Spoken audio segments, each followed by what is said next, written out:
அன்னைக்கு 12 வருஷமா ஒரு அம்மா கஷ்டப்பட்டுட்டு இருக்காங்க, வீட்டில் இருக்கிறாங்க. அவங்க யோசிக்கிறாங்க, சொத்தெல்லாம் வித்து டாக்டருக்கு செலவு பண்ணிட்டேன், இதுக்கு மேல செலவு பண்றதுக்கெல்லாம் ஒன்றும் பெருசா இல்லை.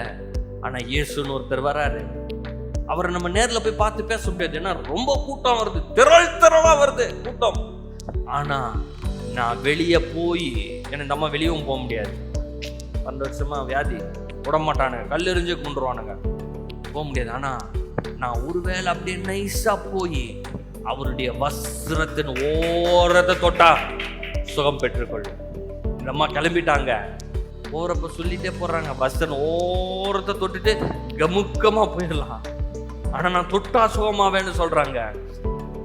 போறாங்க ஓரத்தை தொட்டாங்க, அபிஷேகம் இயேசுவினிடத்திலிருந்து அந்த சரீரத்துக்கு பாய்ந்தது.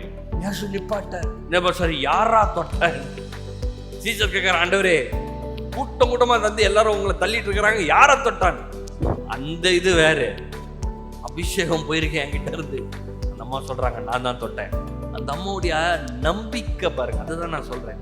நான் மிகப்பெரிய அபிஷேகத்தை உடையவனாக இருந்தும் எதுவுமே இல்லாதவன் மாதிரியும் நடந்துட்டான். என்ன அற்புதங்களும் அதிசயங்களும் நடக்கும், யோசிக்கிறதுல பாக்குறது இல்ல. 1000 மடங்கு நான் பெருகுவேன், யோசிக்கிறதுல பாக்குறது இல்ல, சொல்றது இல்ல, சாதாரணமா இருக்கும். அந்த 12 வருஷம் அம்மா அப்படியே உட்காண்டிருந்த மாதிரி. ஆனா ஒரு நாள் எந்திரிச்சு சொல்லிச்சு பாருங்க, நான் போய் தொட்டா நான் சுகமாவேன்னு. இன்னைக்கு நான் உங்களுக்கு சொல்றேன், இந்த அபிஷேகம் உங்கள் மேல் இருக்கிறது, உங்களுக்குள் இருக்கிறது. இது எப்படிப்பட்ட அற்புதத்தை செய்யணுமோ நீங்க நினைக்கிறீங்களோ உங்கள் விசுவாசத்தின்படியாக கடவுள். அபிஷேகம் வேலை செய்வதற்கு விசுவாசம் வேணும்.